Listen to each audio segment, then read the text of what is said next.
যা হোক কিছু একটা প্রোডাক্টের বিজ্ঞাপন দেখে বা দোকানদার ভাইয়ের পুশ সেলিংয়ে কনভিন্স হয়ে আপনি আপনার ভালোবাসার স্কিনে কিছু ইউজ করে ফেলেননি তো, যা হোক কিছু।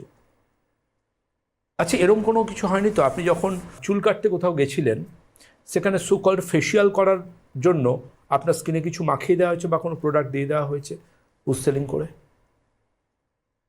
কেন বলছি কথাটা? আমাদের ত্বকের বাইরের যেটা layer, that is epidermal layer, যাকে এপিডার্মিস বলি। এই এপিডার্মিস কিন্তু মৃত, আচ্ছা, এটা মৃত।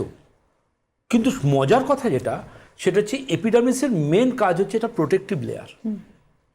দেখবেন ব্লিচিং এফেক্ট বা স্টেরয়েড এই ধরনের এফেক্টে বা সোকল্ড ফেয়ারনেস শব্দটাকে আমি খুব ঘৃণা করি। আমার কোনো প্রোডাক্টে ফেয়ারনেস শব্দটা আমি ব্যবহার করি না, কারণ এই শব্দটাই পুরোপুরি একটা মিথ্যা শব্দ। তো এই ধরনের কিছু খুব হাই কেমিক্যাল বেস আইটেমে কিন্তু এই মুখের যেহেতু এই স্কিনটাতে বেশি ইউজ হয়, এই স্কিনটাতে কিন্তু ক্রমশ আস্তে আস্তে স্কিনটার এপিডার্মাল লেয়ারটা ড্যামেজ হয়ে যায়, প্রোটেকশনটা নষ্ট হয়ে যায় একদম